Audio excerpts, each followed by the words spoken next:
जय भीम।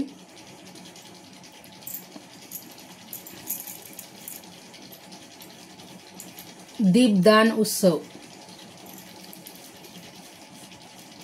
कशामुळे बनवला जातो आणि त्याचे कारण काय आणि सुरुवातीला कुणी केला? दीपदान उत्सव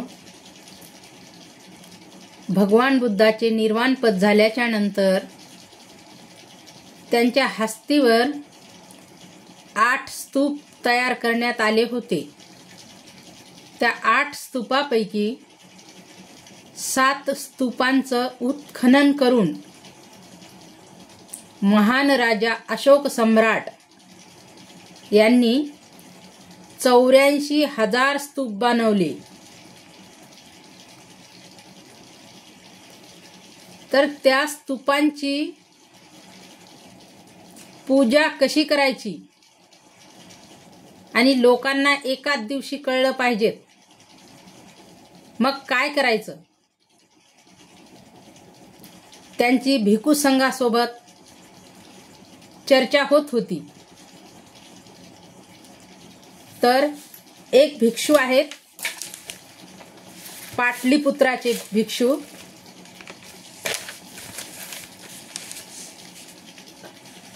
त्या भिक्षूनी असं सुचवलं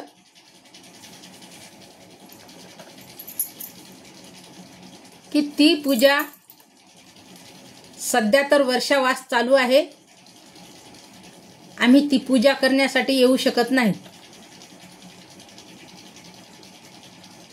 मग त्यांनी असं ठरवलं की ती पूजा वर्षावास संपल्याच्या नंतर 15 दिवसांनी करू आपण,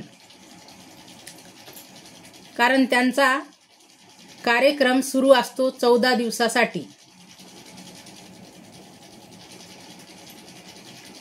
तो कार्यक्रम असा होतो करतात की वर्षावासामध्ये कुणं कुठं काय प्रवचन दिलेत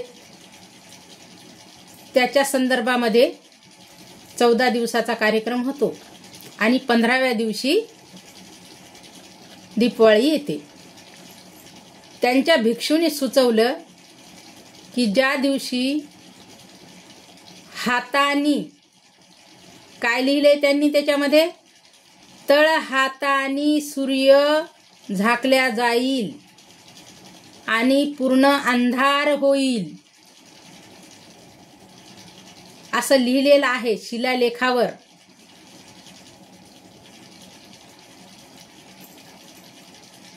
आणि त्या दिवशी मग आपण पूजा करू। त्याचा अर्थ असा लावला त्यांनी की घनघोर अंधार म्हणजे अमावस्याच्याच दिवशी असतो आणि सगळ्यात अगोदर त्यांनी तक्षशिला, आता सध्याची पाकिस्तानमध्ये आहे, तिथे दीप उत्सव, दीपदान उत्सव त्यांनी अमावस्याच्या दिवशी त्या स्तूपाच्या गोल भोवती पूर्ण स्तूप लावले। त्या स्तूपाला वरपर्यंत गोल गोल रेलिंगवर पूर्ण दिवे लावले, असा त्याचा उल्लेख आलेला आहे शिलालेखामध्ये। तर शिलालेखाची भाषा पाली प्रकारती आहे। कोणती आहे? पाली प्रकृती। ती 9 अंकी आहे। ती 9 अंकी जर भाषा वाचता आली, लिपी बोली भाषा पाली प्रकृत तोत्र्या शब्दामध्ये येते आणि तिचे अंकित 9 अंकामध्ये येते। त्याच्यामध्ये स शा मृगाचं, षटकोनाचं असं त्याच्यामध्ये येत नाही, ज्ञानेश्वराचं नाही। त्याच्यामध्ये मूळ पाली जे आहे, अशोक सम्राटाचे जेवढे शिलालेख आहेत त्या शिलालेखावर 9 अंकीच शब्द आलेले आहेत आणि त्याच्यानंतर पाली भाषाचा संस्कार होऊन त्याच्यामध्ये दुसरे दुसरे शब्द आलेले आहेत. त्याच्यानंतर स शहामृगाचा सुद्धा आलेला आहे, सशाचा षटकोनाचा सुद्धा आलेला आहे. त्याच्यामध्ये बरेच शब्द आलेले आहेत. त्याला ब्राह्मलिपी असं म्हणल्या गेलेलं आहे. ठीक आहे, ब्राह्मलिपी का असणं, पण आम्हाला अशोक सम्राट कळण्यासाठी ब्राह्मलिपीचे वाचन करता आले पाहिजे. कारण एवढ्या मोठ्या आशिया खंडामध्ये अशोक सम्राट राज्य होते आणि जागोजाग त्याने शिलालेख खोदून ठेवलेत. माणसाला माणूस म्हणून जगण्याचे त्याने अधिकार दिलेत आणि त्याने ते शिलपट्ट्यावर लिहून ठेवलेत. तर तेव्हा आशिया खंड किती प्रगतिशील असेल. आता सध्या पण त्यांचे खूप शिलालेख सापडलेले आहेत. भारतातच नाही, बाहेर देशात सुद्धा सापडलेले आहेत. मग ही अशोक सम्राटाची भाषा लुप्त कशी झाली आणि ती आम्हाला का वाचता येत नाही? आमचं गव्हर्नमेंट एवढं वेडं आहे का की ती भाषा आम्हाला शिकवत नाही? पाली प्रकार कळू द्या, सगळ्या जगाला कळू द्या. अशोक सम्राटाचा राज्यही कळू द्या आणि तो राजा कसा होता तेही कळू द्या. अशोक सम्राटाबद्दल कळू द्या, बुद्ध धम्माबद्दल कळू द्या, माणसाला माणूस म्हणून जगण्याचं काय आहे ते कळू द्या.